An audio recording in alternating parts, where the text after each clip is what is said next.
They have tested and they proved it. అంటే all ఏజెస్కి వాళ్ళు test చేశారు. సో మిమ్మల్ని చంపేయాలనేది పాయిజన్ తయారు చేయలేదు. నువ్వు భయపడిపోతా నాకు అర్థం కాదు. చాలామంది వ్యాక్సిన్ బట్టి భయపడతారు. జ్వరం వస్తే ఏమైంది? జ్వరం వస్తుంది, జ్వరం తట్టుకోలేరా 2 రోజులు జ్వరం? So vaccine is not harmful thing. So vaccine ఎప్పుడు మన రెసిస్టివ్ పవర్ పెంచుతుంది. So you need to take the vaccine. So vaccine తీసుకుంటే మనం ఇతరులకి స్ప్రెడ్ అవ్వకుండా మనం కాపాడుతాం. అదేవిధంగా మనకు రాకుండా ఆ వ్యాక్సిన్ మనల్ని కాపాడుతుంది. సో దయచేసి వ్యాక్సిన్స్ మీరు తీసుకోండి. వారు అనౌన్స్మెంట్ చేసినప్పుడు దయచేసి స్టూడెంట్స్ లేకపోతే మీరు ఏజ్ వారు మీరు వెళ్ళి వ్యాక్సిన్స్ తీసుకోవాలని కోరుకుంటున్నాం. సో అదేవిధంగా సంఘం కోసం కూడా ప్రార్థన చేయండి. సో ఇంకా మనం దేవుని సన్నిధిలో మనం బలపడాలి. దేవుని వాక్కు మీ దగ్గరికి చేరుకుంటుంది. మేము ప్రార్థించి దేవుని వాక్కు మీ దగ్గరికి తీసుకొస్తున్నాం. సో బైబిల్ గ్రంథంలో ఉన్న చాలా విషయాలు ఉన్నాయి బైబిల్ గ్రంథంలో, దేవుని వాక్కు. సో దేవుని వాక్కులో మనం ప్రార్థించినప్పుడు, దేవా ఈరోజు మేము ఏ మెసేజ్ చెప్పాలి ప్రభువా మా సంఘానికి దేవుని దగ్గర మొరపెట్టుకున్నప్పుడు, దేవుడు ఎన్నో గంటలు మేము మొరపెట్టుకోవాలి. ఏదేదో ఒక రోజుతోటి జరిగిపోయిన మెసేజ్లు కాదు మీ దగ్గరకు వస్తున్నాయంటే, అనేక మెసేజ్లు పాస్టర్స్ మెసేజ్లు చెప్తున్నారంటే వారు మోకాల మీద ఉండి ప్రార్థన చేసి దేవుడు తెలియజేసిన వాక్య భాగమే దగ్గర తీసుకొస్తున్నాం. సో మీరు దృష్టి అంతా దేవుడిని వాక్య మీద పెట్టాలి. సో ఏదో మీరు టైం పాస్గా తీసుకుంటే అది వర్కౌట్ అవ్వదు. సో దేవుని ఇచ్చిన వాక్యము మన హృదయంలో పెట్టుకోవాలి. ఇది నా కోసమే అని మనం అనుకోవాలి. ఎప్పుడైతే మనం ఇది నా కోసమే అని మనం అనుకుని మనం నిలబడతామో ఖచ్చితంగా దేవుడు మన జీవితంలో అద్భుతం చేస్తాడు. మీ పట్ల మేలు చేసి దేవుడు ముందుకు నడిపిస్తాడు. వాక్యంలోకి వెళ్దామండి. చిన్న ప్రార్థన చేసుకుందాం. మన మధ్యన ఉన్న నిఖిత ప్రార్థన చేస్తుంది. దయచేసి అందరూ ప్రార్థనలో ఉండండి. వాక్కు కోసం దయచేసి అందరూ ప్రార్థనలో ఉండండి. స్తోత్రం ప్రభా, పరిశుద్ధమైన దేవా, అవున దేవా, ఈ సాయంకాలం సమయంలో కూడి ప్రార్థించడం కృష్ణ ధన్యతను బట్టి మీకే వందనాలు తండ్రి. ఇంకెవరైతే రానున్నారో వారిని త్వరగా తీసుకుని రండి దేవా. అవును దేవా, ఇంతవరకు జరిగిన పాటల్లో మీరు ఉన్నారని ఆశిస్తున్నాం దేవా. అవును దేవా, మీరు మహిమ పొందుకున్నారని అనుకుంటున్నాం దేవా.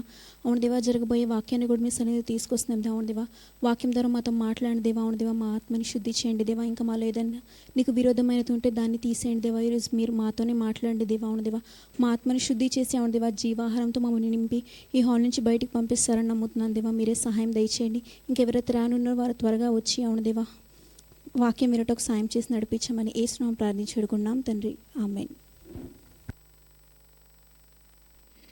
ఎస్, దేవుని సన్నిధిలో ప్రార్థించినప్పుడు దేవుడిచ్చిన వాక్య భాగం మీ మధ్యకి తీసుకురావాలనుకుంటున్నాను. సిమోను. ఎస్, ఎంతమంది తెలుసా సిమోను? ఎస్, క్వశ్చన్స్ అడగకూడదు. మనం ఎప్పుడు క్వశ్చన్స్ అడగకూడదు. క్వశ్చన్స్ అడిగితే అన్నీ మర్చిపోతాం. సిమోన్ ఎవరండి? అందరికీ గుర్తొచ్చేది సిమోను పేతురు, అవునా? సిమోను అంటే గుర్తొచ్చేది అందరికీ సిమోను పేతురు అందరికీ గుర్తొస్తుంది. ఓకే, సిమోనికి అర్థం ఎవరైనా? సిమోనికి అర్థం ఎస్, దేవుని సన్నిధిలో ఉన్నాం. సిమోనికి అర్థం ఎస్, లిజన్,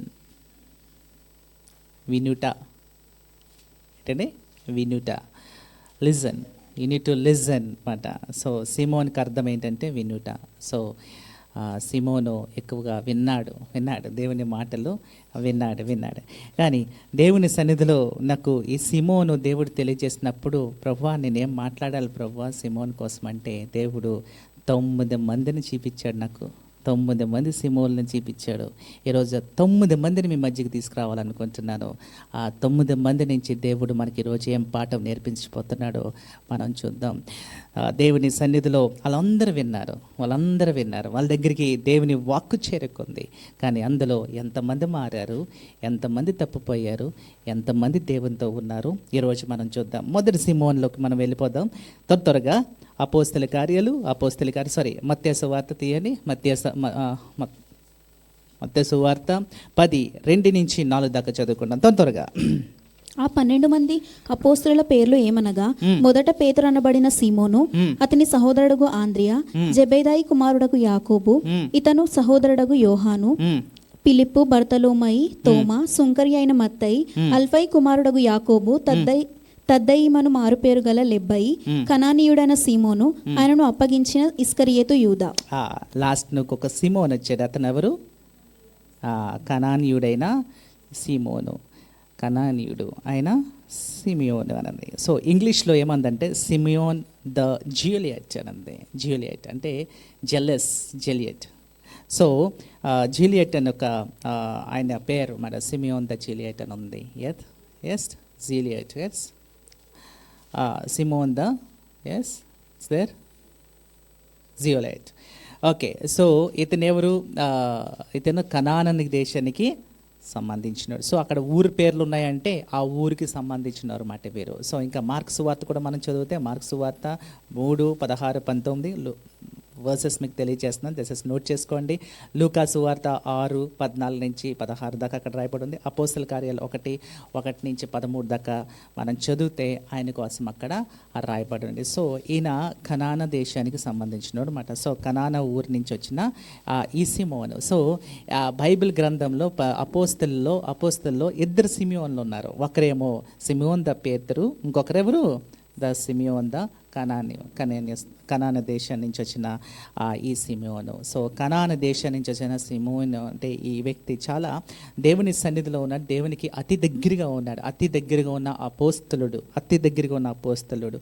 దాదాపు 3.5 years అతను దేవునితో టైం స్పెండ్ చేస్తాడు. 3.5 years దేవునితో ఉన్నాడు. సో ఆయనకు ఒక ప్యాషన్ యాక్చువల్గా ఈ సిమియోను కోసం ఏమని రాయబడి ఉందంటే, హిస్టరీ మనకి ఏం తెలియజేస్తుందంటే, ఈ సిమియోన్ ఏమనుకున్నాడంటే ఈ రోమన్స్ని ఎలా ఎదుర్కోవాలి, ఈ రోమన్స్ని ఎదుర్కొని మనము విజయం పొందుకోవాలి, ఈ రోమన్స్ మీద విజయం పొందుకోవాలి, మనం ఒక రాజ్యము, దేవుని ఒక రాజ్యం తీసుకురావాలి, ఒక కాంకరింగ్ రూల్ తీసుకురావాలి, ఆ రూల్కి ఒక రాజు ఉండాలి, ఆ రాజు పక్కన నేను ఉండాలి, నేను ఇంకా మా ఉన్న ఆర్మీ అంతా ఉండి పోరాడాలని ఒక నిర్ణయంతో అతను ఉండాలి.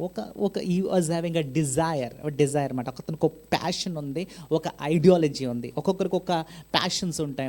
ఒక్కొక్క ప్యాషన్, నేను ఇలాగ అవ్వాలి, నేను ఎలా చేయాలి, నేను నా ఎగ్జామ్స్ అయిపోతే నన్ను ఒక ఏజ్ వచ్చినప్పుడు నేను పొలిటీషియన్ అవ్వాలి, లేదా something you want to become a doctor, you want to become engineer, you have a zeal for something, I want to become this and మనకు ఒక జీల్ ఉంటుంది, లేదా ఒక ప్యాషన్ ఉంటుంది. ఒక ప్యాషన్ మనం క్రియేట్ చేసుకుంటాం మన జీవితంలో.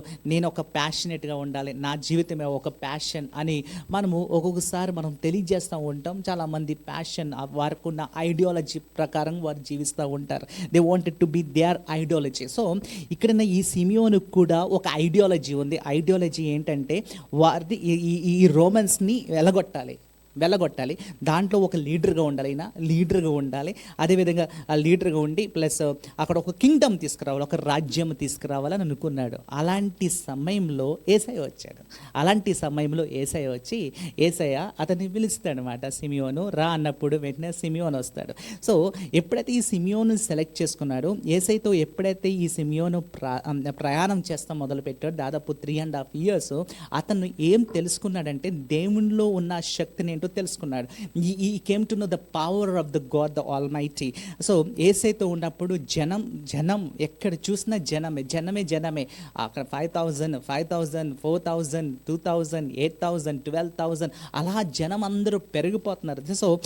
సో వీళ్ళని చూసి ఇంకా సిమియోన్ అనుకున్నాడు, ఇది మంచి అవకాశం, మనము ఈ రోమన్స్ని ఈజీగా పోరాడొచ్చు, దేవుని రాజ్యం అంటున్నాడు కదా ఏసయ్య. సో ఏసయ్య రాజుగా ఉంటాడు, ఏసయ్య రాజుగా ఉంటే మేము అందరం శిష్యులుగా ఉన్నాం కదా, ఇది మేము జయించగలమని ఒక కాన్ఫిడెన్స్తో ఉన్నాడు. ఒక్కొక్కరు యాక్చువల్లీ మనం ఈయన కోసం చెప్తే ఈయన కోసం ఏం అర్థం చేసుకోవచ్చని, ఈ వాజ్ అ పాలిటీషియన్.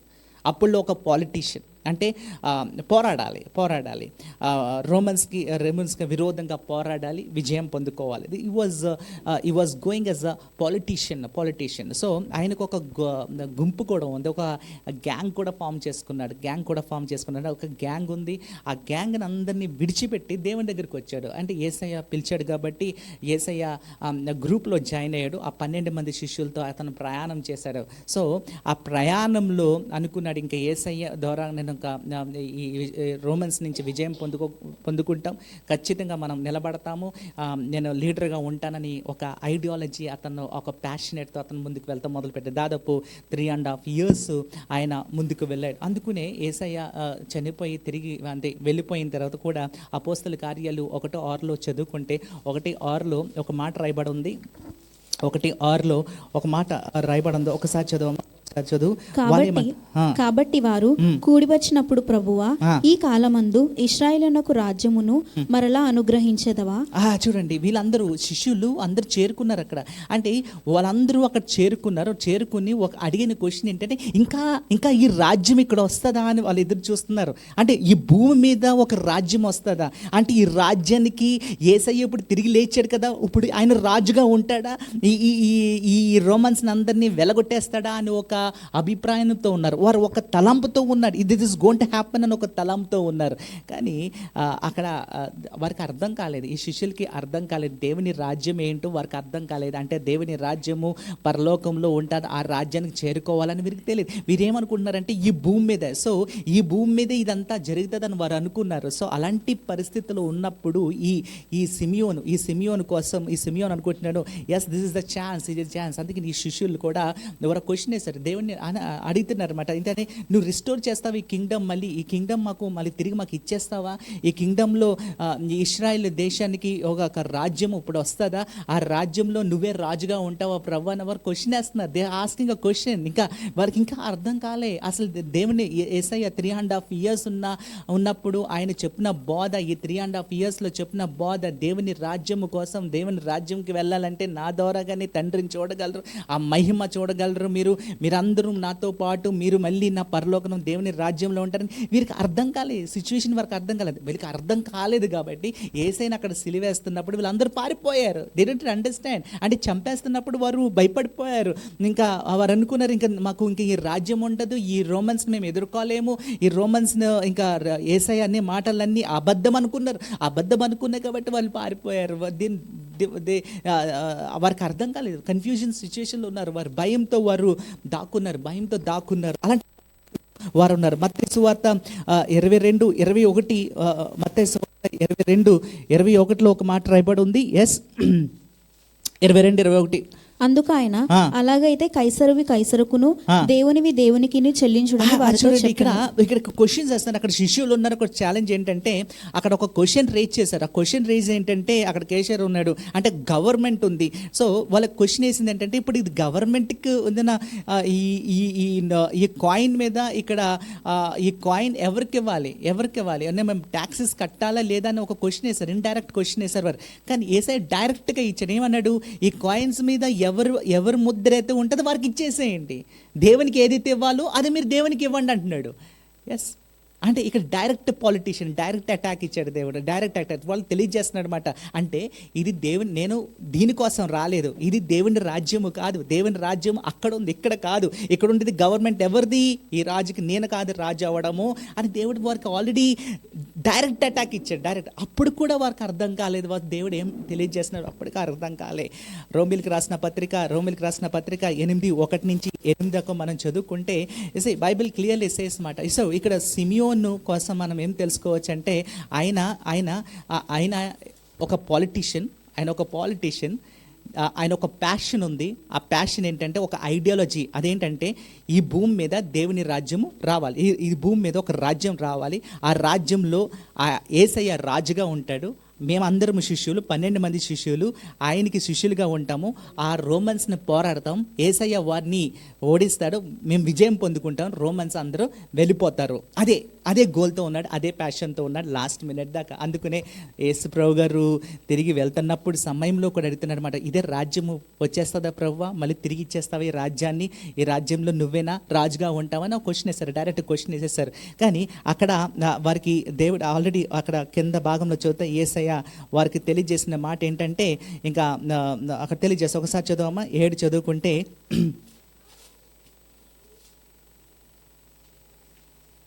అపోస్తలుల కార్యాలు 1:7 అంటాడు, అది సమయము చదువు. కాలములను సమయములను తండ్రి తన స్వాధీనం ఉంచుకొని ఉన్నాడు, వాటిని తెలుసుకొనటం మీ పని కాదు. ఆయనను పరిశుద్ధాత్మ మీ మీదకి వచ్చినప్పుడు మీరు శక్తి పొందుతారు. పరిశుద్ధాత్మ దేవుడు వచ్చినప్పుడు ఆ శక్తిని మీరు పొందుకుంటారు. అప్పుడు మీ పరిశుద్ధాత్మ దేవుడు మీకు తెలియజేస్తాడు what is god happen next అని. పరిశుద్ధాత్మ దేవుడు మీకు తెలియజేస్తాడని అక్కడ యేసయ్య అనే మాట. సో ఇక్కడ ఒక ఐడియాలజీ మనం ఒకటే అర్థం చేసుకోవాలి ఇక్కడ సిమియోన్ నుంచి ఏంటంటే, ఆయనకు ఒక జీల్ ఉంది, ఒక ప్యాషన్ ఉంది. ఆ ప్యాషన్ ఏంటంటే ఇక్కడ ఒక రాజ్యం తీసుకురావాలి, ఆ రాజ్యానికి దేవుడు యేసయ్య రాజుగా ఉండాలని కోరుకున్నాడు. అక్కడ 8:1-8 దాకా చదువుకుంటే, రోమీలు రాసిన పత్రిక 8:1-8 త్వరగా. కాబట్టి ఇప్పుడు క్రీస్తు యేసునందు ఉన్న వారికి ఏ శిక్ష విధియు లేదు. క్రీస్తు యేసునందు జీవమునిచ్చు ఆత్మ యొక్క నియమము పాప మరణంలో నియమింపబడి నన్ను విడిపించెను. ఎట్లనగా ధర్మశాస్త్రము దేనిని చేయజాలకపోయినో దానిని దేవుడు చేసెను. శరీరమును అనుసరింపక ఆత్మను అనుసరించునే నడుచుకును మనమందు ధర్మశాస్త్ర సంబంధమైన నీతి విధి నెరవేర్చవలనని పాప పరిహారార్థము నిమిత్తము దేవుడు తన సొంత కుమారుణ్ణి పాప శరీరకారంలో పంపి ఆయన శరీరమందు పాపమునకు శిక్ష విధించెను. శరీరానుసారులు శరీర విషయంలో మనసుంచుతురు, ఆత్మానుసారులు ఆత్మీయ విషయములలో మనసుంతురు. శరీరానుసారమైన మనసు మరణము, ఆత్మానుసారమైన మనసు జీవమునకు సమాధానమునై ఉన్నది. ఏలే అనగా శరీరధారి అయిన మనస్సు దేవునికి విరోధమై ఉన్నది. సో ఇక్కడి నుంచి మనం ఏం నేర్చుకోవచ్చు అంటే, ఈ సిమియోన్తో ఉన్న వారందరూ ఏమనుకున్నారంటే, శరీరంతో మనము పోరాడాలనుకున్నారు. సో యేసయ్య నేర్పించిన పాఠం ఏంటంటే, ఆత్మీయ పాఠాలు నేర్పించాడు. ఆత్మీయంగా వారు మనం ఎదుర్కోవాలి, ఆత్మీయంగా నిలబడాలి, ఆత్మీయంగా ఫలాలు మనం పొందుకోవాలని యేసయ్య తెలియజేశారు. కానీ వీరు ఈ ఆత్మీయ ఫలాలు వారు దాని మీద దృష్టి పెట్టలేదు. వారు ఏమనుకున్నారంటే, శరీరంగా మనం ఈ శరీరంతో మనం పోరాడాలి, ఈ శరీరంతో మనం పోరాడితే మనం విజయం పొందేసుకుంటాము అని వారు అనుకున్నారు. కానీ యాక్చువల్గా వాళ్ళు రాంగ్ కాన్సెప్షన్, రాంగ్ ఐడియాలో ఉన్నారు. సో ఇక్కడ జీల్, సో ఉంటుంది హయ్యర్ ఎడ్యుకేషన్ ఉండాలి మాకు అని ఒక జీల్ ఉంటుంది, అందరికీ ఒక ప్యాషన్ ఉంటుంది. నేను మంచి ఎడ్యుకేషన్ చదువుకోవాలి, నేను మేబీ డిగ్రీ పీజీ ఇంకా నేను డాక్టరేట్ చదువుకోవాలి, డాక్టరేట్ చేసి నేను మంచి డాక్టర్ అయిపోవాలని చెప్పేసి ఒక జీల్ ఉంటుంది, వారికి ఒక ప్యాషన్ ఉంటుంది.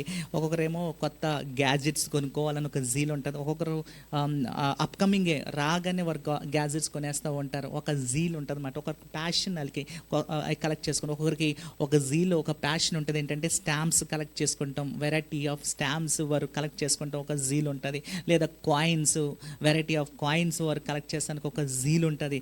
లేదా పాపం చేయడంలో ఒక జీల్ ఉంటుంది వాళ్ళకి, ఇంకా పాపంలోనే లోబడి ఒక ప్యాషన్, వాళ్ళకి ఒక ప్యాషన్గా వారు ఉంటారు వారి జీవితంలో. సో దిస్ ఇస్ ఆల్ మానవుడు ఒక ప్యాషన్స్ ఉంటాడు, ఒక ప్యాషన్స్ వాడు అట్రాక్ట్ అయిపోయి ఉంటాడు.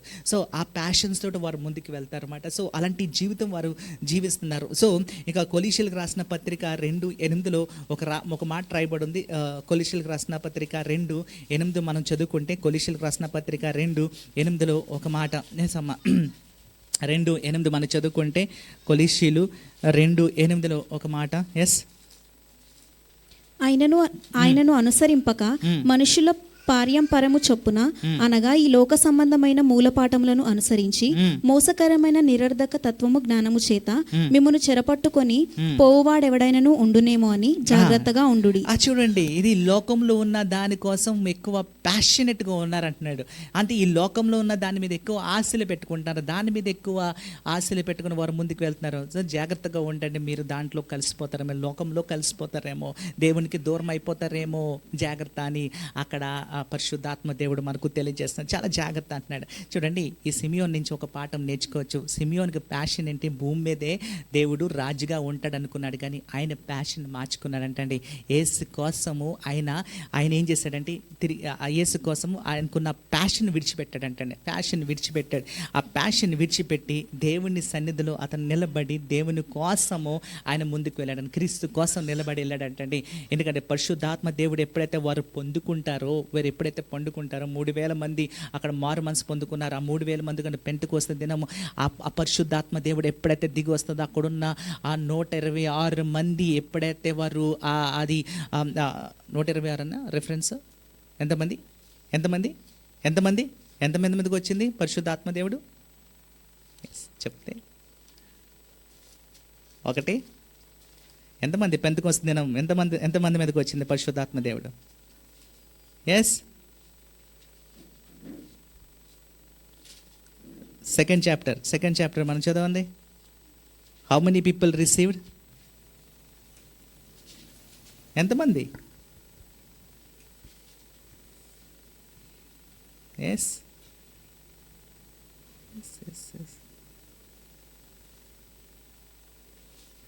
Okay, will see. సో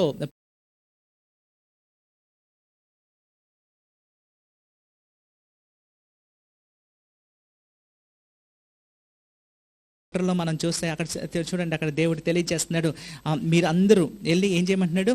సువార్త ప్రకటించమంటున్నాడు. సో సువార్త ప్రకటించాలి. That's what the God intention is that. కానీ ఇక్కడ సిమియోని వీళ్ళందరూ ఏమని అనుకున్నారంటే ఇది ఇక్కడ రాజ్యం వచ్చేస్తుంది అనుకున్నారు. దట్స్ ద రాంగ్ కాన్సెప్ట్ తోటి వెళ్ళారు. సో వారు తెలుసుకున్నారు, ఎప్పుడైతే వారు పరిశుద్ధాత్మ దేవుని పొందుకున్నారో they came to know about it and వారు తెలుసుకుని ఏం చేశారంటే నిలబడ్డారు. సో ఈ సిమియోను కనాన దేశం నుంచి వచ్చిన ఈ సిమోను ఏమయ్యాడండి? ఆయనకున్న ప్యాషను ఏం చేశాడు? విడిచిపెట్టాడు. ఎవరి కోసము? క్రీస్తు కోసము విడిచిపెట్టి నిలబడ్డాడు. 2 కొరింథీలు 5:14-15, 2 కొరింథీలు 5, 2 Corinthians 5th chapter 14th verse నుంచి మనం చదువుకుందాం. 14th 15th verse ఒకసారి చదవమ్మా. క్రీస్తు ప్రేమే మిమ్మును బలవంతము చేయుచున్నది, ఎలాగనగా అందరి కొరకు ఒకడు మృతి పొందెను గనుక అందరూ మృతి పొంది ఉన్నారనియు, జీవించు వారికి మీదట తమ కొరకు కాక తమ నిమిత్తము మృతి పొంది తిరిగి లేచిన వాని కొరకే జీవించుటకు ఆయన అందరి కొరకు మృతి పొందెనని నిశ్చయించుకొనుచున్నాము. సో ఇక్కడ క్రీస్తు మరణించి తిరిగి లేచాడంటే, సో మనం కూడా ఆయనతో పాటు మరణంలో తిరిగి లేచాం. సో ఎవరి మీద ఆధారపడాలి? ఇప్పుడు క్రీస్తు మీద ఆధారపడాలి. సో మనం మారు మనసు పొందుకుని మనం క్రీస్తులో ఉన్నాం, క్రీస్తే నా దేవుడు అని మనం ఎప్పుడైతే మనము ఒక తీర్మానం తీసుకుని నిలబడ్డామో సో సిచ్యువేషన్ ఏంటంటే దేవుని మీద మనం ఆధారపడ్డాం కాబట్టి సో ఇప్పుడు దేవుని కోసమే మనము జీవించాలంటున్నాడు. దేవుని కోసమే మనం జీవించాలి. రెండో సిమియోను కోసం మనం చూద్దాము. రెండో సిమియోను మత్తయి సువార్త 13:55. ఇతను వడ్లవాని కుమారుడు కాడా? అతని తల్లి పేరు మరియా కాదా? యాకోబు, యోసేపు, సీమోను, యూదా యనువారు ఇతని సహోదరులు కారా? ఇతని సోదరీమణులందరూ మనతోనే ఉన్నారు కదా. సో ఇక్కడ యేసయ్య తమ్ముడు పేరు ఏంటంటే సిమియోను. సో యేసయ్యకి కూడా ఒక తమ్ముడు ఉన్నాడు, సిమియోన్ అని. సో మత్తయి సువార్త 13:55 అదే రాయబడాలి. అదే మార్క్ సువార్త 6:3 కూడా అక్కడ రాయబడి ఉంది. సో 6:3 ఒకసారి మనం చదువుకుందాం. మార్క్ సువార్త 6:3. ఇతడు యాకోబు, యోసే, యూదా, సీమోను అని వారి సహోదరుడగు వడ్లవాడు కాదా? ఓకే, సో ఇక్కడ రాయబడిన వాక్య భాగం మనం చూస్తే ఈ సిమియోను యేసయ్య తమ్ముడు. సో యేసయ్య తమ్ముడు కూడా ఒక సిమియోను ఉన్నాడు. సో లూకా సువార్త 4:16 చదువుకుంటే ఈ సిమియోన్ అంటే దేవునితో అంటే యేసయ్యకు ఉన్న తమ్ముళ్ళలో ఈ సిమియోను కోసం మనం నేర్చుకుంటే ఈ తమ్ముళ్ళలో ఒక తమ్ముడు మాత్రం మారాడండి. ఒకటి యాకోబు మనం చూసుకుంటే యాకోబు పత్రిక ఒకటి ఉంది కదా. ఆ యాకోబు పత్రిక రాసింది ఎవరు?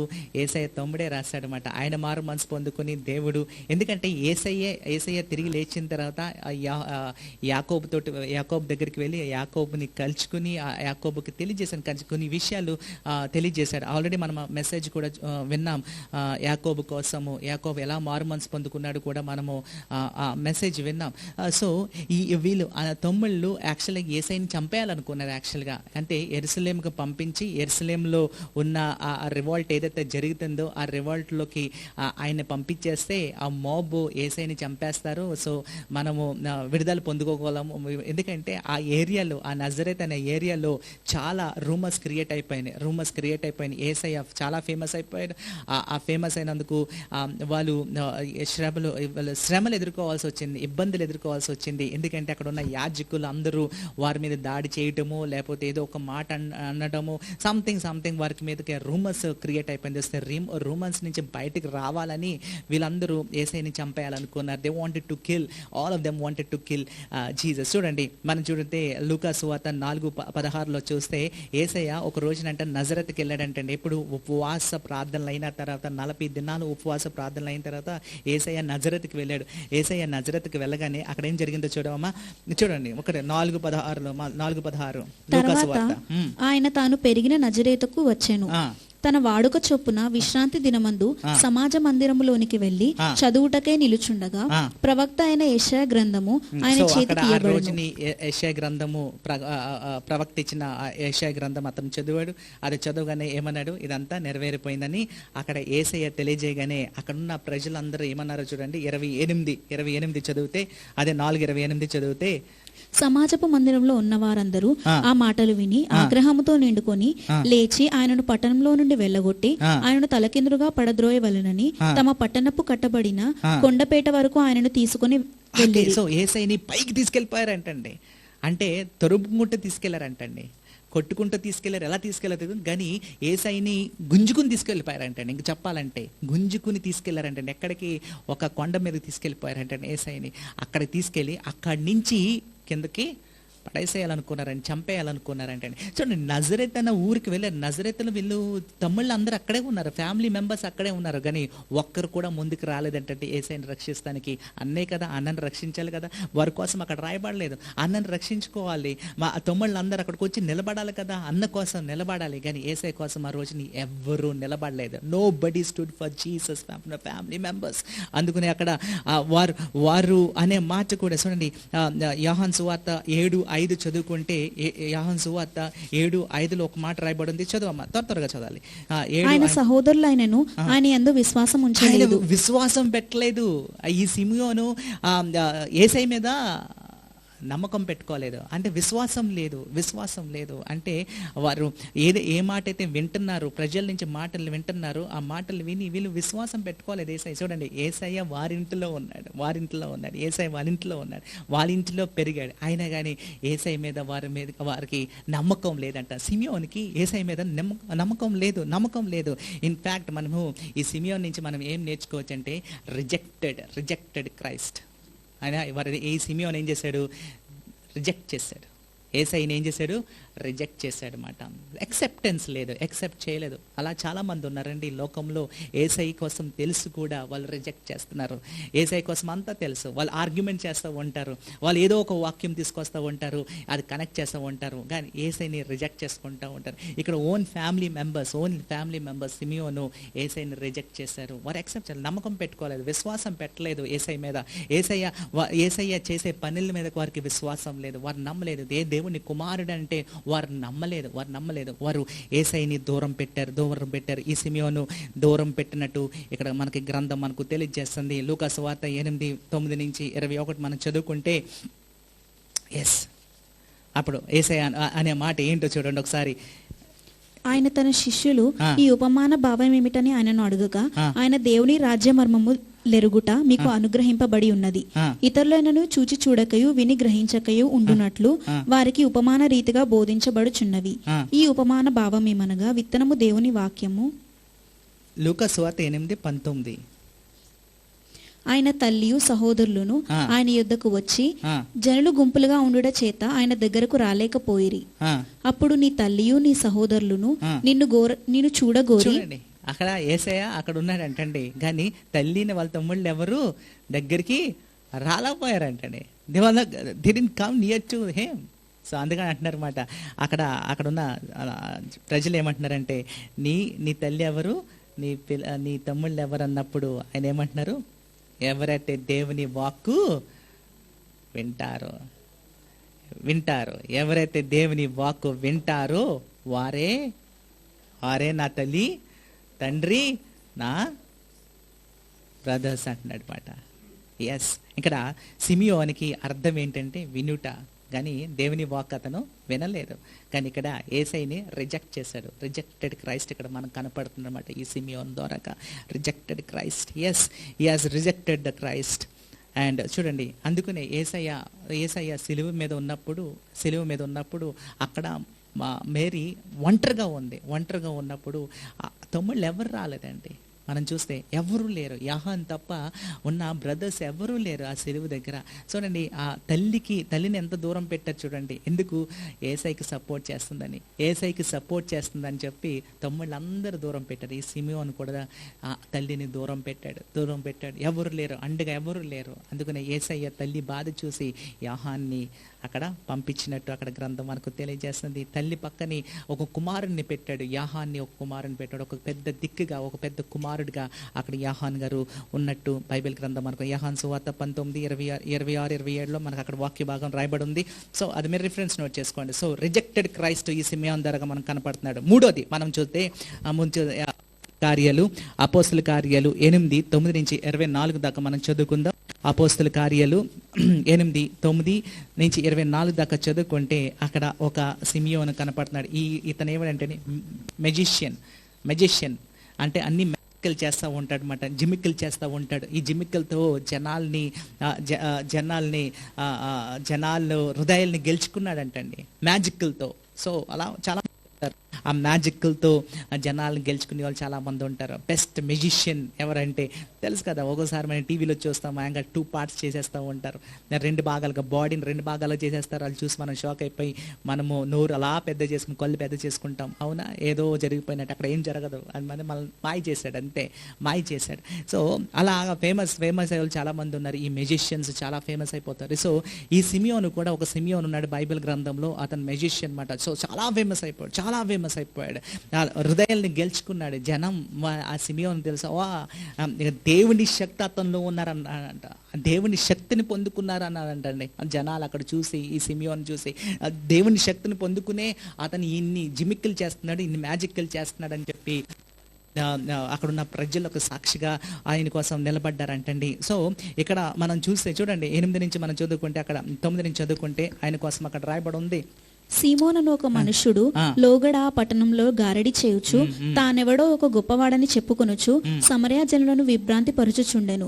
చూడండి, ఇక్కడ చాలా ఆయన ఈ మ్యాజిక్లు చేస్తూ ఉంటూ ఆయన తిరుగుతూ ఉండేవాడు అనమాట. ఆ సమరయ ఆ పట్టణం అంతా తిరుగుతూ ఉన్నాడు. సో అక్కడ ప్రజల్ని హృదయాలను పిలుచుకున్నాడు. ఒక రోజునంటండి ఫిలిప్ వెళ్ళాడంటండి ఆ ఏరియాకి. ఫిలిప్ వెళ్ళగానే ఫిలిప్ చూసి అక్కడ ఏం చేశాడని చాలా మందికి బ్యాప్టిజమ్స్ ఇచ్చాడంటండి. సో ఫిలిప్లో ఉన్న శక్తిని అతను చూసి ఫిలిప్ని ఫాలో అవుతూ మొదలు పెట్టాడంటే, ఫిలిప్ని ఫాలో అవుతూ మొదలుపెట్టి సో ఫిలిప్లో ఉన్న ఆ సీక్రెట్స్ అన్ని తెలుసుకుని ఆయన కూడా బ్యాప్టిజం తీసుకున్నాడు. సో అక్కడ చాలా మంది బ్యాప్టిజం. సో సిమియోను కూడా, ఈ మెజిషియన్ కూడా ఆ బ్యాప్టిజం తీసుకున్నాడు. కానీ వీరు బ్యాప్టిజం తీసుకున్నారు, కానీ వారు పరిశుద్ధాత్మ దేవుడు పొందుకోలేదు. అందుకునే అక్కడ పేతురు, యోహాన్ గారు కూడా ఆ ఊరికి వెళ్తారు. ఆ ఊరికి వెళ్ళగానే అక్కడ చూస్తే అందరూ బ్యాప్టిజం పొందుకున్నారు, కానీ వారిలో ఎవరు లేరు, పరిశుద్ధాత్మ దేవుడు లేరు. వారు పని చేసుకుంటున్నారు, బ్యాప్టిజం పొందుకున్నారు, కానీ వాళ్ళు ఇంకా అలాగే ఆ పనులే చేస్తున్నారు, ఇంకా అదే కంటిన్యూ చేస్తున్నారు, ఇంకా అలాంటి జీవితంలో వారు జీవిస్తున్నారు. ఇంకా వారిలో ఆ మార్పు లేదు. బ్యాప్టిజం మాత్రం తీసేసుకున్నారు, కానీ ఆ మార్పు లేదు. సో పేతురు, అదేవిధంగా యోహాను వారి మీద చేతులు పెట్టి ప్రార్థన చేస్తున్నారు అన్నమాట. వారి మీద ఎప్పుడైతే చేతులు పెట్టి ప్రార్థన చేశారో పరిశుద్ధాత్మ దేవుడు వారి మీదకి దిగి వచ్చిందంటే, బలంగా దిగి వచ్చిందంటే అక్కడ ఈ పేతురు, యోహాను అద్భుతాలు చేస్తాం మొదలు పెట్టారు. సో ఈ సిమియోను మెజిషియన్ కూడా ఏం చేశాడు, వెళ్ళి ఈ శక్తులను చూసి ఆల్రెడీ అతనికి ఒక ముద్ర వేశారు. ఆ ముద్ర ఏంటంటే ఈయన దేవుడి నుంచి శక్తిని పొందుకున్న వ్యక్తి అని ఆల్రెడీ ఒక ముద్ర ముద్ర పొందుకున్నాడు. సో ఇతనికి ఇంకొక తలంపు వచ్చింది. బ్యాప్టిజం తీసేసుకున్నాడు కానీ ఒక తలంపు వచ్చింది. ఆ తలంపు ఏంటంటే నేను కూడా ఈ పరిశుద్ధాత్మ దేవుడిని నేను పొందుకున్నానంటే, నేను కూడా ఇలాంటి జిమ్మిక్కులు చేశానంటే, ఇలాంటి అద్భుతాలు చేశానంటే ఇంకా ప్రజలందరూ నా వైపే ఉంటారు, నా పేరు ఉంటారు. ఇంకా పవర్ఫుల్ సోర్స్ అయిపోతాను, పవర్ఫుల్ వ్యక్తిని అయిపోతాను, నా అంత శక్తిమంతుడు ఇంకెవరు ఉండరని ఈ సిమియోన్ అనుకున్నాడు. కానీ అప్పుడు పరిశుద్ధాత్మ దేవుడి కోసము అడిగినప్పుడు నేను డబ్బు ఇస్తాను, నేను డబ్బుతో నేను ఆ పరిశుద్ధాత్మ దేవుడిని కొనాలనుకుంటున్నాను అంటున్నాడు. పరిశుద్ధాత్మ దేవుడిని డబ్బుతో కొనాలనుకుంటున్నాడు. కానీ అప్పుడు పేతురు యోహాన్ గారు అనే మాట ఏంటంటే ఇది డబ్బుతో కొనే శక్తి కాదు, ఇది ఎలాగా విశ్వాసంతో నమ్మకంతో పొందుకునే బహుమానమని అక్కడ తెలియజేస్తున్నారన్నమాట అక్కడ పేతురు యోహాన్ గారు. సో డబ్బుతో కొనాలని, క్రీస్తుని శక్తి డబ్బుతో కొనలేమండి, డబ్బుతో కొనలేం. చాలామంది ఏమనుకుంటారంటే దేవునికి డబ్బు ఇచ్చేస్తే, దేవుని మందిరంలో డబ్బు ఇచ్చేస్తే నాకు స్వస్థతలు వచ్చేస్తాయి అనుకుంటారు. దేవుని యాజకులకి పాస్టర్లకి డబ్బు ఇచ్చేస్తే నాలో ఉన్న రోగాలన్నీ పోతాయి అనుకుంటున్నారు. అంటే చాలామంది ఏం చేస్తారంటే డబ్బుని చూపించి వారికి స్వస్థతలు కావాలనుకుంటారు. లేకపోతే డబ్బులు చూపించి నేను పాస్టర్ గారు నా కోసం ప్రార్థన చేయండి, మీకు మంచి కానుక ఇస్తానంటారు. అంటే నీ మంచి కానుక కోసం నేను ప్రార్థన చేయాలా? సో వారు ఏం చేస్తారంటే, చాలామంది ఏం చేస్తారంటే డబ్బుతో లింక్ పెడతారు. ఆ డబ్బుతో లింక్ పెట్టి దీవుల్ని పొందుకోవాలనుకుంటారు. కానీ అది గ్రంథం మనకేం తెలియజేస్తుంది? డబ్బుతో నువ్వేది కొనలేవు, ఏ శక్తిని కొనలేవు, ఏ దీవులను నువ్వు కొనలేవు. అది విశ్వాసంతోనే నువ్వు ఆ దీవులను నువ్వు సంపాదించుకోగలవు, విశ్వాసంతోనే సంపాదించుకోగలవు. నీ డబ్బుతో నువ్వు ఆ దీవులను పొందుకోలేవు, ఆ శక్తిని నువ్వు పొందుకోలేవు, ఎట్టి పరిస్థితి నీ దగ్గర రాదు కూడా. సో డబ్బుతో నువ్వు ఎప్పుడది ముడిపెట్టకూడదు. నువ్వు సంతోషంతో దేవునికి కానుకవి, అది వేరే విషయం. అది దేవుడు నీకు అద్భుతాలు చేశాను, దేవుని నువ్వు మహిమపరచాలని చెప్పి నువ్వు దేవునికి కానుకవి. కానీ డబ్బుతో మాత్రం ఆ శక్తిని కొనుక పరిశుద్ధాత్మ దేవుడు డబ్బుతో నీకు పని చేయడు. ఇక్కడ ఈ సిమియోన్ అనుకున్నాడు దేవుని ద్వారా, దేవుని శక్తి అంటే ఈ పరిశుద్ధాత్మ దేవుడి ద్వారా నేను ఏదో చేసేయగలను అని అనుకున్నాడు. ఈ డబ్బు ఇచ్చేస్తే నేను చేసేయగలను అనుకున్నాడు. కానీ ఆ డబ్బుతో ఆ శక్తిని మనము పొందుకోలేము. ఎట్టి పరిస్థితుల్లో డబ్బుతో నువ్వు ఆ పరిశుద్ధాత్మ దేవుడిని నేను కానుక ఇస్తున్నాను, ఇంత మంచి పెద్ద కానుక ఇస్తున్నాను, ఈ కానుక ఇస్తే దేవుడు నాతోనే ఉంటాడు, పరిశుద్ధాత్మ దేవుడు నాతోనే ఉంటాడు అని అనుకుంటారు చాలామంది. ఒక్కొక్క చర్చెస్లో ఏం చేస్తారంటే ఆ లిస్ట్ వారి పేరు చదవాలి. ఇంత ఇచ్చాను, నేను 10,000 రూపాయలు ఇచ్చాను, నా పేరు చదవలేదు ఏంటండి, నా పేరు ఎందుకు యాడ్ చేయలేదు అని అంటారు. 20,000 నా పేరు 1,00,000 రూపాయలు ఇచ్చాను, నా పేరు యాడ్ చేయలేదు అంటారని. వాళ్ళ పేర్లు చదవకపోతే వారికి నిద్ర పట్టదు. లేదా పాస్టర్ మీద ఏదో ఒక విరోధం పెట్టేసుకుంటారు, కావాల్సిన మా పేరు చదవలేదని అంటారు. అది సంథింగ్ దే వాంటెడ్ పేరు మాత్రం వారికి రావాలని కోరుకుంటారు, పేరుతోటి వారు ముందుకు వెళ్ళాలనుకుంటారు. That's wrong. అసలు డబ్బుతో మనం దేవుని కొనలేము, దేవుని శక్తిని కొనలేము, పరిశుద్ధాత్మ దేవుని కొనలేము, దేవుని రాజ్యాన్ని కూడా మనం కొనలేము. దేవుని రాజ్యాన్ని ఎట్టి పరిస్థితి డబ్బుతో మాత్రం మనం కొనలేము. కానీ ఇక్కడ డబ్బుతో మనం ఏం చేయగలము? ఇక్కడ డబ్బుతో మనము దేవుని మహిమపరచవచ్చు. ఎలాగంటే పేదవాళ్ళకి మనం హెల్ప్ చేయొచ్చు, హృదయపూర్వకంగా మనం దేవునికి కానుక ఇవ్వచ్చు. కానీ అదే డబ్బు నన్ను కాపాడుతుందని మాత్రం అనుకోకూడదు, అదే డబ్బు నన్ను స్వస్థతపరచుతుందని అనుకోకూడదు, అదే డబ్బు నాకు మేలు దీవులు నా మీద దేవుడు కుమ్మరిస్తాడని మాత్రం మనం అనుకోకూడదు. ఈ సిమియోను ఏమనుకున్నాడు? డబ్బుతో దేవుని శక్తిని కొనాలనుకున్నాడు. సో చాలామంది అలా ఉంటారు. సో నాలుగో విషయం చూసుకుంటే ఇక్కడ సిమియోను ఇస్కరియోట్ అని ఒక వ్యక్తి ఉన్నాడు. ఇతను కూడా మనం ఒకసారి చూద్దాం. యోహాను సువార్త 13:2 మనం చదువుకుంటే, యోహాను సువార్త 13:2 ఒకసారి చూద్దాం త్వరగా. వారు భోజనము చేయుచుండగా ఆయనను అప్పగింపవలెనని సీమోను కుమారుడగు ఇస్కరియోతు యూదా హృదయంలో. సిమియోను ఇస్కరియోతు కుమారుడు ఎవరండి? యూదా ఇస్కరియోట్. సో యూదా ఇస్కరియోట్లో ఉన్న రక్తం ఎవరిదండి? సిమియోన్ ఇస్కరియోట్ రక్తము, తండ్రి రక్తము ఎవరిలో ఉంది? యూదా ఇస్కరియోట్లో ఉంది. అంటే యూదా ఇస్కరియోట్ అంత మోసం చేశాడంటే తండ్రి కూడా మోసగాడే కదా, ఆయన రక్తమే అతనిలో ఉంది కదా.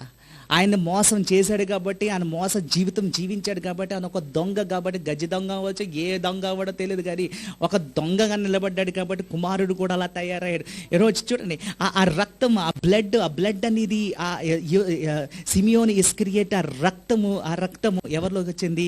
యూదా ఇస్కరియోట్లోకి వచ్చింది. సో యూదా ఇస్కరియోట్లోకి వచ్చి ఆయన ద్వారాగా అతను ఏం చేశాడంటే పాపం చేశాడు. ఆ సిమియోను పాపం చేశాడు. ఆ సిమియోనుకి మారు మనసు పొందుకుని నిలబడి ఉంటే ఖచ్చితంగా యూదా ఇస్కరియోతులో కూడా మార్పు వచ్చే ఉండను. తల్లిదండ్రుల పట్ల తల్లిదండ్రులు చక్కగా ఉంటే కుమారులు కూడా వాళ్ళు మంచి దారిలో వెళ్తారు, మంచి దారిలో వెళ్తారు. అందుకు తల్లిదండ్రులు ఇస్ ఇంపార్టెంట్. నువ్వు తండ్రి మంచిగా ఉంటే కుమారుడు కూడా మంచిగా ఉంటాడు. తండ్రి తాగితే కుమారుడు కూడా తాగుతాడు. తండ్రి సిగరెట్ కాలితే కుమారుడు కూడా, తండ్రి డాక్టర్ అవుతే కుమారుడు కూడా, తండ్రి పోలీస్ అయితే కుమారుడు కూడా, తండ్రి తాగుబోతాడైతే కుమారుడు కూడా అంతే అంతే. అది బ్లడ్ ఆటోమేటిక్గా ఏం చేస్తుంది, లాగేస్తుంది.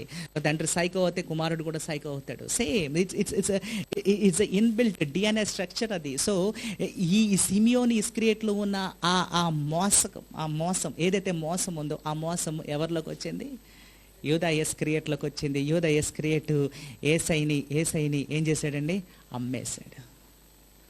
అమ్మేసిన సిమియోను, దేవుణ్ణి అమ్మేసిన సిమియోను దేవుణ్ణి అమ్మేశాడు, క్రీస్తుని అమ్మేశాడు. డబ్బు కోసము దేవుణ్ణే అమ్మేశాడు. డబ్బు కోసము దేవుణ్ణి అమ్మట్లేదండి ఈ కాలంలో. ఎంతమంది అమ్మట్లేదు, ఎంతమంది మోసం చేయట్లేదండి. ఎంతోమంది దేవుణ్ణి మోసం చేస్తున్నారు. దేవుడా అని సన్నిధిలోకి వస్తారు, కానీ వచ్చేసి మళ్ళీ బయటికి వెళ్ళగానే వారు లోకంలోకి వెళ్ళిపోయి మళ్ళీ ఏం చేస్తారు, దేవుణ్ణి అమ్మేస్తున్నారు, మోసం చేస్తున్నారు దేవుణ్ణి. అందుకని ఇశ్రాయేల్ ప్రజలు ఏం చేశారు, దేవుణ్ణి అమ్మేశారు. ఎలాగ అమ్మేశారు, వాళ్ళు విగ్రహారాధనలు వేరే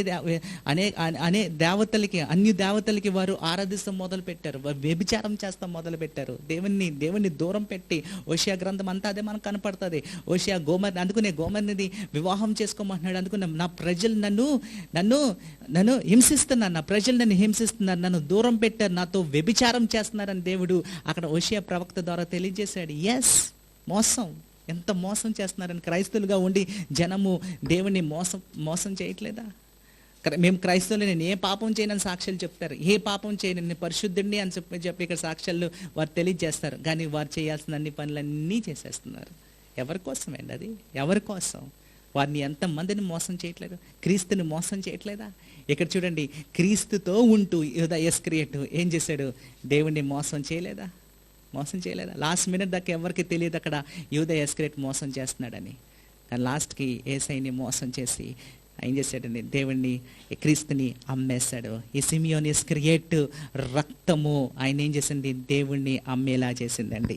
5 మనం చదువుకుంటే 7:39, 7:39-40 చదువుకుందాం. 7 లూకా సువార్త 7:39-40 చదువమ్మా. ఎస్. అయితే ఆయన, నీవు నీ ఇంటికి తిరిగి వెళ్ళి దేవుడు నీకు ఇచ్చిన గొప్ప కార్యము చేసినో తెలియజేయమని వారితో చెప్పి పంపెను. లూకా సువార్త 7:39-40 చదువు.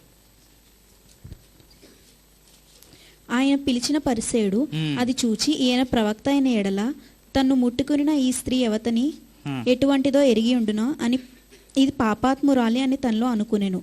అందుకు యేసు, సీమోను, నీతో ఒక మాట చెప్పవలెనని ఉన్నాను. ఎవరండి ఇప్పుడే చదువా కదమ్మా, మళ్ళీ చదువు 39.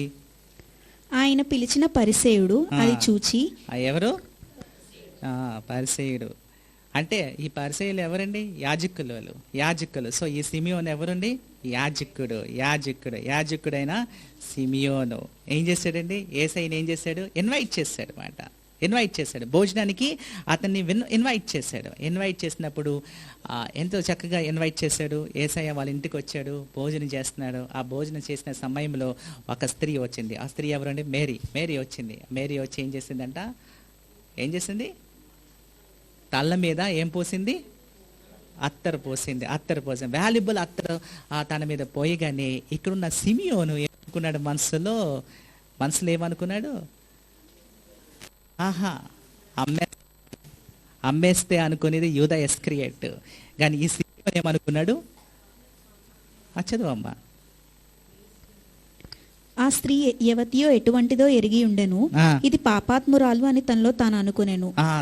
తను అనుకున్నాడంటండి.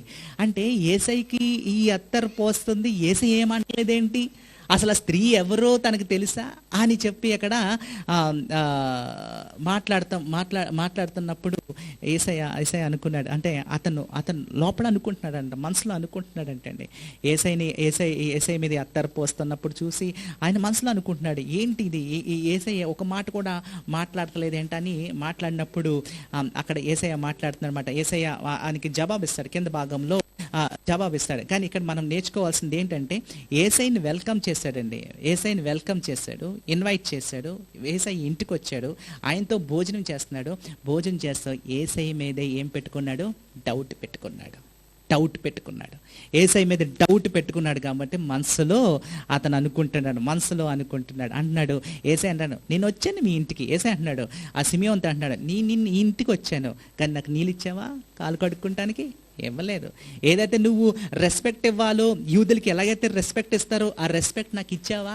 నాకు ఇవ్వలేదు. నాకు రెస్పెక్ట్ ఇవ్వకుండానే నువ్వు ఇక్కడ నిలబెట్టావు నన్ను, నేను ఇక్కడ ఉన్నాను, నేను భోజనం చేస్తున్నాను, కానీ ఆ స్త్రీ చేసినంత పని నువ్వు చేయలేదు. ప్లస్ నీ మనసులో ఏం పెట్టుకున్నావు, డౌట్ పెట్టుకున్నావు. ఎంతమంది లేరండి ఏసై మీద డౌట్ పెట్టుకునేవారు? ఏసై రావాలి మా ఇంటికి రావాలనుకుంటారు, ఏసై వచ్చి మా ఇంట్లో భోజనం చేయాలనుకుంటారు, ఏసై వచ్చి మా ఇంట్లో అందరినీ మార్చేయాలనుకుంటారు, కానీ నీకే డౌట్ ఉంది ఏసయ్య చేస్తాడా లేదా అని.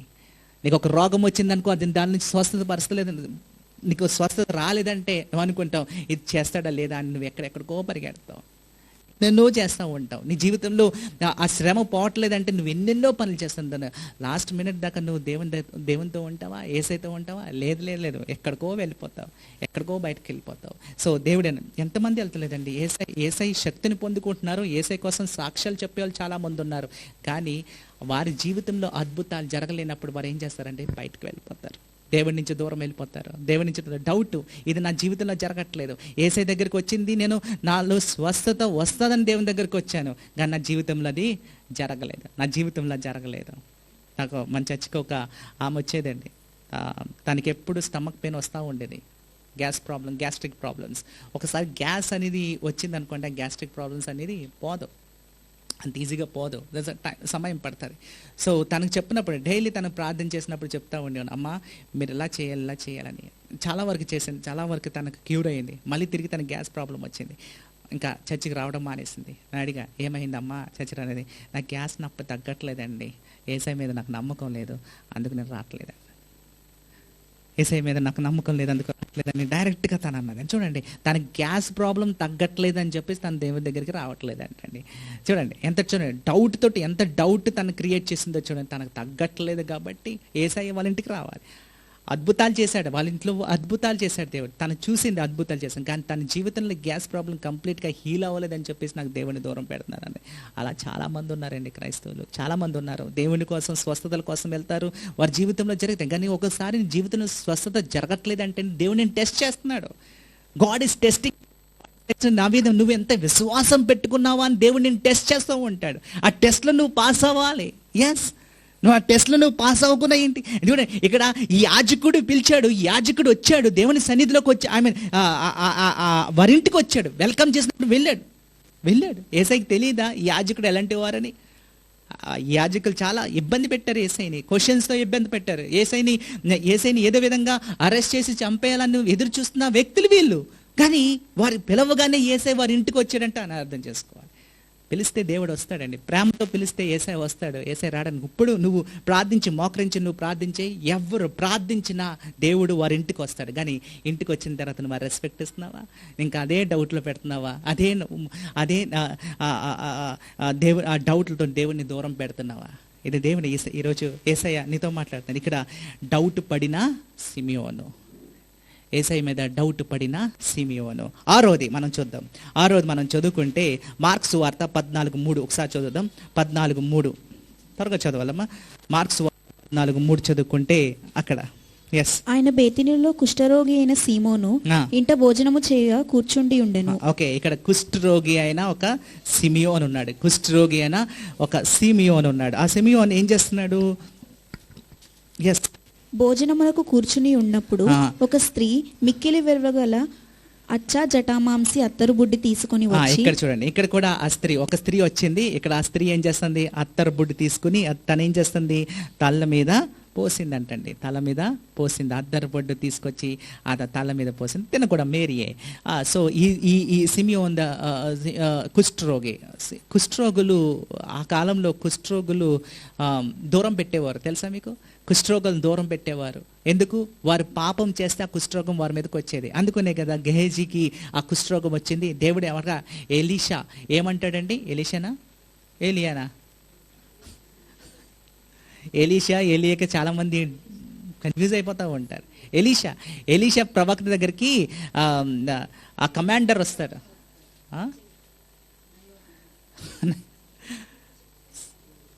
ఎవరు? నయమాన్ వస్తాడు.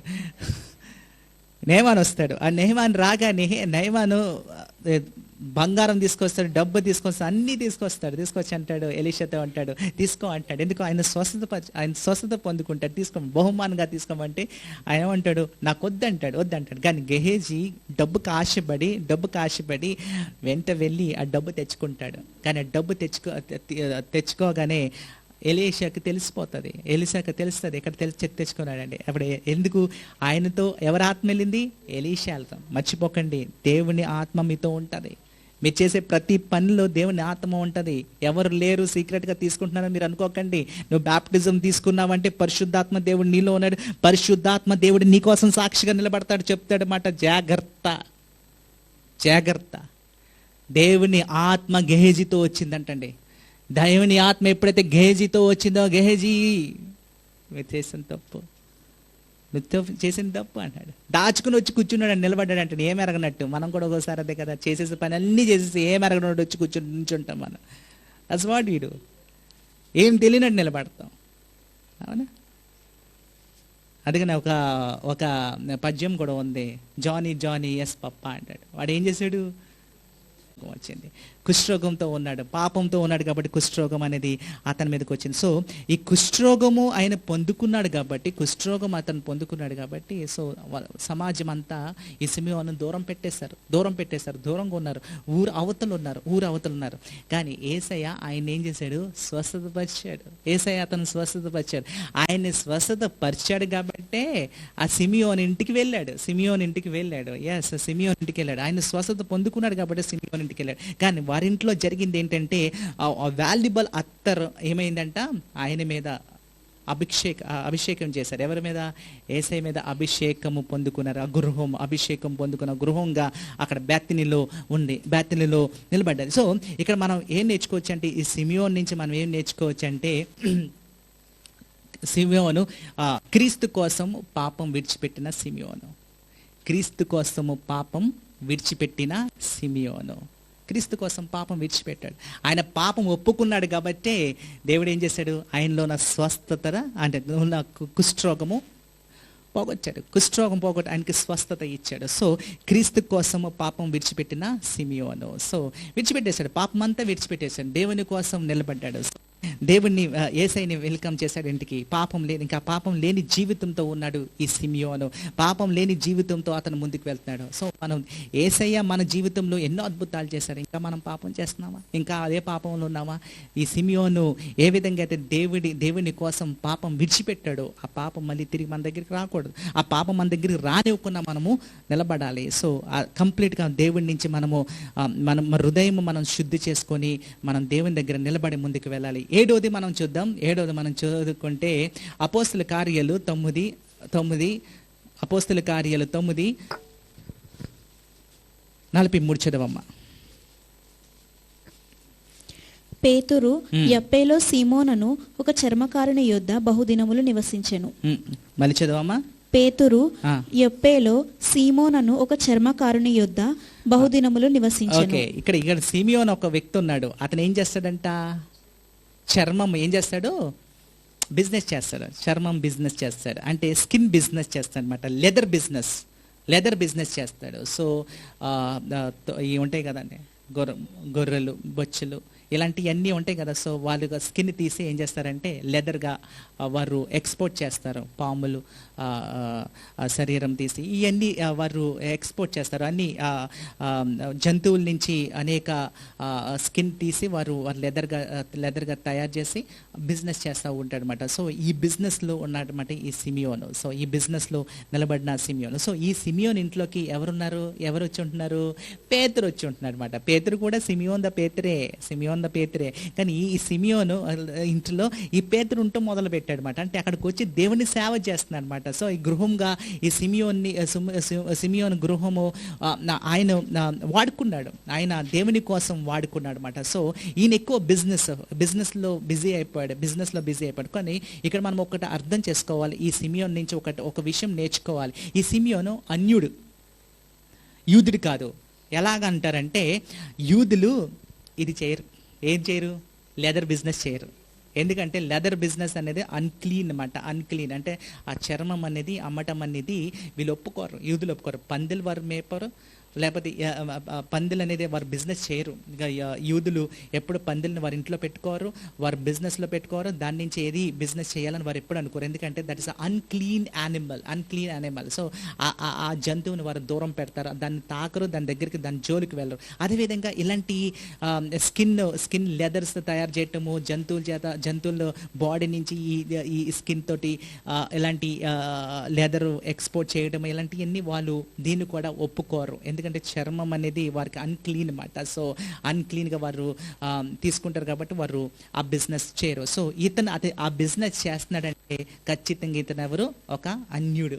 Is a gentile. సో ఈ జెంటైల్ ఇంట్లో ఉండటం మొదలు పెట్టాడు అనమాట. ఈ సిమియోన్ ఇంట్లో ఉండటం మొదలు పెట్టాడు. సో ఇతను చాలా ధనవంతుడు, బిజినెస్లో చాలా గ్రిప్ ఉన్న వ్యక్తి. ఆయన బిజినెస్లో అతను నిలబడి అతను ముందుకు వెళ్తాడు. కానీ అతనికి ఒక విశ్వాసం ఏంటంటే క్రీస్తు మీద ఒక విశ్వాసం పెట్టుకున్నాడు. క్రీస్తు నిజమైన దేవుడు అని అతను నమ్ముతూ మొదలు పెట్టాడు. ఎందుకు? పేతురు వారింట్లో ఉండటం మొదలు పెట్టాడు కాబట్టి. అప్పుడే కొర్నేలికి అంటే ఒక కళ వస్తుంది, విజన్ వస్తుంది పేతురికి. ఆ విజన్ ఏంటంటే అపోస్తల కార్యాలు మనం చదువుకుంటే అపోస్తల కార్యాలు 10 నుంచి 16 దాకా చదువుకుంటే అక్కడ ఆ ఇంట్లోనే ఆ పైన టెర్రస్ మీద పేతురికి ఒక విజన్ కనపడుతుంది. ఆ విజన్ ఏంటంటే అన్ని జంతువులు వచ్చేస్తాయి. అన్ని జంతువులు వచ్చేసినప్పుడు పరిశుద్ధాత్మ దేవుడు అంటున్నాడు, ఈ జంతువులను తినేమంటాడు పేతురు. అప్పుడు అంటాడు, నేను అవి ఎలా తినగలను ప్రభువా అంటాడు. ఎందుకు అవన్నీ తీసుకొచ్చాడంటే అన్యులు అంటే వీళ్ళందరూ అన్యులు కాబట్టి వాళ్ళు తినరు. యూదులు ఇవన్నీ తినరు కాబట్టి దేవుడు ఏం చెప్పాడు? పరిశుద్ధ గ్రంథం ప్రకారంగా, పాత నిబంధన ప్రకారంగా ఏమి తినకూడదు. కొన్ని లిస్ట్ ఇస్తాడు, యానిమల్ కొన్ని లిస్ట్ ఇస్తాడు. ఆ లిస్ట్లోంచి మీరు ఈ లిస్ట్లో ఉన్న ఏది తినకూడదు అంటే దేవుడు అంటాడు. ఏదైతే తినకూడదో ఆ లిస్ట్ అంతా కనపడుతుంది అక్కడ. ఒకసారి మనం ఆ లిస్ట్ చూద్దామా? అపోస్తల కార్యాలు 10:10 ఉంటుంది, చూద్దామా? అతడు మిక్కిలి ఆకలిగొని భోజనము చేయగోరెను. ఇంటివారు సిద్ధము చేయుచుండగా అతడు పరవశుడై ఆకాశము తెరవబడుటయు 4 చెంగులు పట్టి దిగబడిన పెద్ద దుప్పటి యొక్క ఒక విధమైన పాత్ర భూమి మీదకు వచ్చి ఉండుటయు చూచెను. అందులో భూమి అందుండు సకల విధములైన చతుస్పాద జంతువులను, పాకు ప్రతి పురుగులను, ఆకాశ పక్షులను ఉండెను.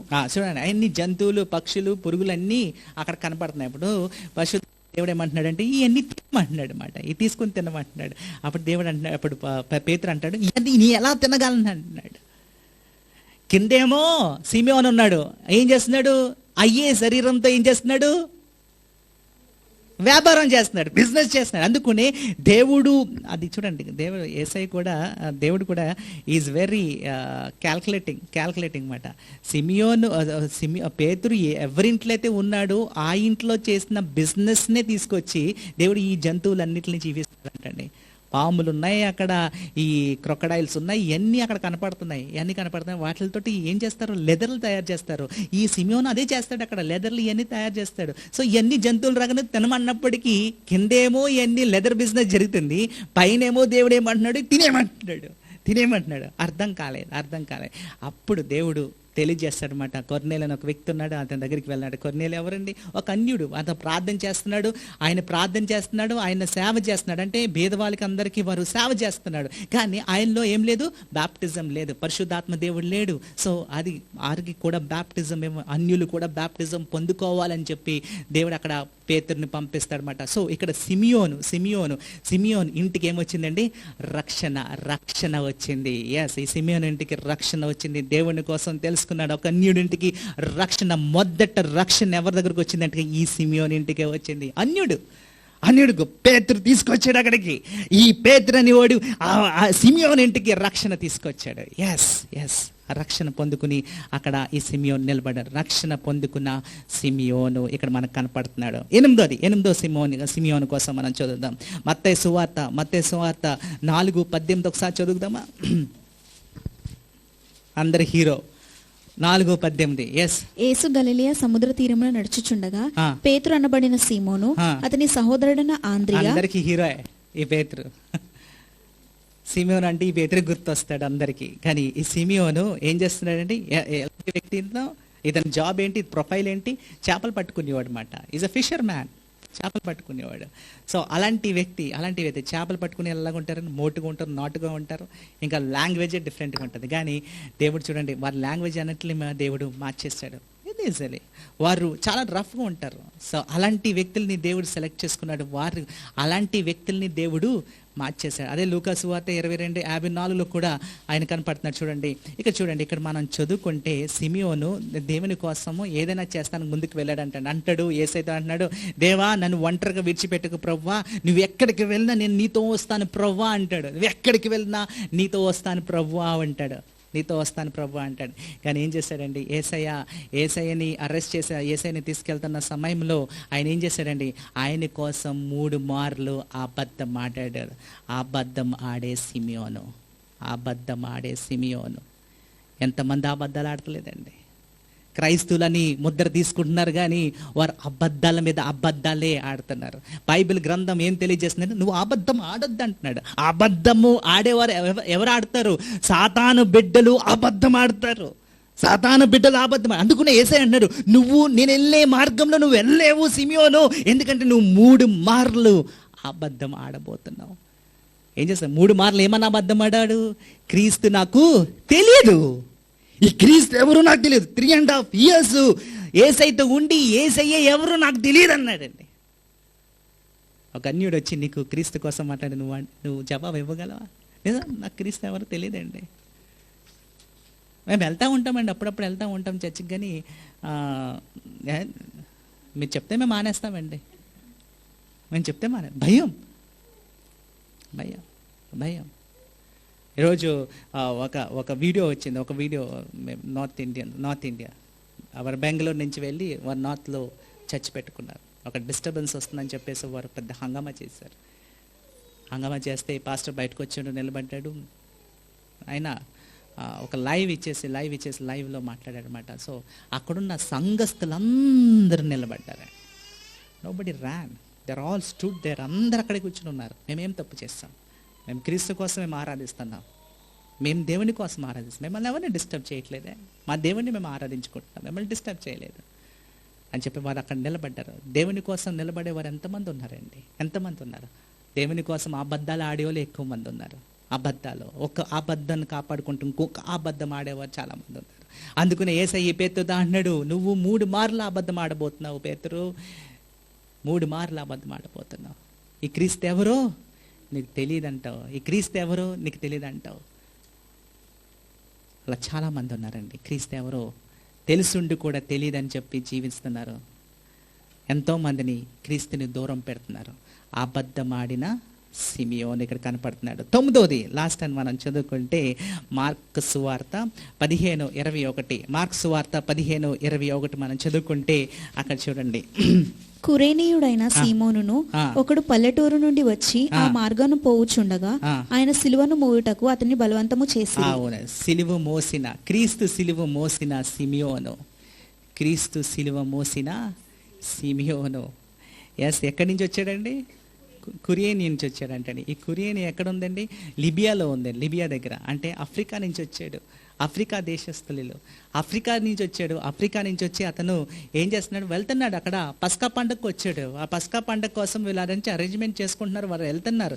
ఆ సమయంలో ఏం జరిగిందంటండి, ఈ సిమియోని తీసుకొచ్చి యేసయ్య సిలువ తీసుకొచ్చి ఆయన భుజాల మీద పెట్టారంటండి.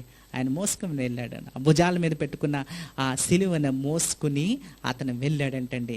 దేవుని క్రీస్తు సిలువ మోసిన సిమియోను. యేసయ్య ఈరోజు అంటున్నాడు, ఆ సిలువ మీరు మోయండి అంటున్నాడు. సిలువ మోసుకుని నా యొద్దకు రమ్ము. అంటే సిలువ మోయటం అంటే అర్థం ఏంటంటే, కష్టాలు ఆయన కోసం మనము ఎదుర్కోవాలి, శ్రమలు మనం ఎదుర్కోవాలి. మన బాధ అంతా యేసయ్య మీద పెట్టాలి, కానీ మనము ఆ సిలువ మోయాలి. మోయగలమా? మనము ఆ శ్రమలు మనం మోయగలమా? క్రీస్తు కోసం మనం పోరాడగలమా? క్రీస్తు కోసం మనము పోరాడి నిలబడి మనం ముందుకు వెళ్ళగలమా? Yes, God is saying that you need to face the sufferings. ఆ సఫరింగ్స్ నువ్వు ఎదుర్కొని నువ్వు ముందుకు వెళ్ళాలి. క్రీస్తు కోసం నువ్వు ఆ సఫరింగ్స్ ఎదుర్కొని నువ్వు ముందుకు వెళ్తే నువ్వు నిజమైన క్రైస్తవుడిగా నిలబడతావు. ఈ సిమియోను క్రీస్తు ఏం చేశాడండి, మోసుకొని వెళ్ళాడంటండి. ఆ మోసుకుని వెళ్ళి ఈ సిమియోనే సాక్షిగా ఉన్నాడా మీకు తెలుసా తెలీదా? ఆల్రెడీ ఒక మెసేజ్ విన్నాం, రుఫస్ అని ఒక వ్యక్తి కోసం విన్నాను, రుఫస్ తల్లి కోసం విన్నాము. ఆ రుఫస్ వింటాడు. ఇక్కడ ఈ సిమియోన్ కుమారులు ఎవరండి? అలెగ్జాండర్, రూఫస్ అని అక్కడ రాయబడి ఉంది. ఆ రూఫస్, ఆ అలెగ్జాండర్ మార్మన్స్ పొందుకుంటారు. తల్లి సేవ చేస్తుంది. ఎస్, అంటే ఈ సిమియోను భార్యకి చెప్తేనే కదండి వాళ్ళ ఇంటికి మార్మన్స్ వచ్చింది. వాళ్ళు చెప్తేనే కదా దేవుడు యేసయ్య ఎవరో తెలుసుకున్నాడు. మేబీ ఈ సిమియోన్ ఇంటికి వెళ్ళి తెలిసేసాడు, నేను ఆ మెస్సయ్య సిలువ నేను మోసాను, ఆ క్రీస్తు సిలువ నేను మోసాను. ఆయన బాధ, ఆయన బాధతో ఉన్నప్పుడు, ఆయన శరీరం అంతా రక్తంతో ఉన్నప్పుడు నేను ఆయన మొయ్యలేని సమయంలో ఆ సిలువ నా భుజాల మీద పెట్టుకుని నేను తీసుకెళ్ళానని చెప్పి భార్యకి చెప్పుకుంటుండొచ్చు. అందుకనే కదా భార్య అక్కడ మారుతుంది, కుటుంబం మారుతుంది. కుటుంబం దేవుని కోసం సాక్షిగా వారు నిలబడతారు. They were able to stand for the Jesus. అంటే యేసయ్య క్రీస్తు సిలువ మోసిన సిమియోను. ఈరోజు మనము క్రీస్తు కోసం నిలబడుతున్నామా, ఎదుర్కొంటున్నామా? ఆయన కోసం నిలబడి మనం ముందుకు వెళ్తున్నామా? సువార్తలో మనము ఆయన కోసం కష్టపడుతున్నామా? ఆయన ఎదుర్కొన్న కష్టాలన్నీ మనము ఎదుర్కొన్న ముందుకు వెళ్తున్నామా? You need to face all that. లూకా సువార్త, అదే మత్తయి సువార్త 27:33 ఒకసారి చదవండి. అక్కడ రాసిన రెఫరెన్స్. ఎస్, అక్కడ కూడా ఇంకొక రిఫరెన్స్ ఉంది, 27:32. వారు వెళ్ళుచుండగా కురేనీయుడైన సీమోనును ఒకడు కనబడగా ఆయనను సిలువ వేయుటకు అతన్ని బలవంతము చేసి. వారు బలవంతం చేశారంటండి, ఫోర్స్ చేశారు. ఇంకెవరు లేరు అక్కడ, ఇంకెవరిని ఈ వ్యక్తిని చాలా ఫోర్స్ చేసి అతని మీద సిలువ పెట్టారు. కానీ ఆ ఫోర్స్ చేసింది ఆయన ఏం చేశాడంటే ముందుకు తీసుకెళ్ళాడు. ఫోర్స్ అవ్వచ్చు, మొదట ఫోర్స్గానే తీసుకున్నాడేమో, కానీ అది ఫోర్స్ అండి ఏమైందండి, ప్రేమగా మారిపోయింది. సో సిలువ మోసిన సిమియోను మనకి ఇక్కడ కనపడుతున్నాడండి. 9 మంది మనకి ఇక్కడ కనపడ్డారండి. 9 మంది సిమియోన్లు ఈరోజు దేవుడు మన మధ్య తీసుకొచ్చాడండి. ఈ 9 మందిలో ఒకళ్ళ దేవుణ్ణి రిజెక్ట్ చేశారు, యేసయ్యని రిజెక్ట్ చేశారు, యేసయ్య కోసం నిలబడ్డారు, యేసయ్య కోసం వారి జీవితం మార్చుకున్నారు. ఒకరేమో దేవుణ్ణి కొనేయాలనుకున్నారు, డబ్బుతో దేవుణ్ణి కొనాలనుకున్నారు, దేవుణ్ణి అమ్మేయాలనుకున్నారు, దేవుణ్ణి అమ్మేశారు. సో అలాంటి చాలామంది ఇప్పుడు మన జీవితంలో మనం చూస్తే చాలామంది ఇలా ఉన్నారండి. ఇలా సిమియోన్ లాగా చాలామంది ఉన్నారు. చాలామంది ఈ సిమియోన్ లాంటి జీవితం జీవిస్తున్నారు. క్రైస్తవులుగా ఈ సిమియోన్ లాంటి వాళ్ళు జీవిస్తున్నారు. ఇలాగే వారు ముందుకు వెళ్తున్నారు. కానీ ఈరోజు మనకు దేవుడు మనకి ఏం తెలియజేస్తున్నారంటే, సిమియోన్కి అర్థం ఏంటంటే వినుట. అది ఏం వినాలి?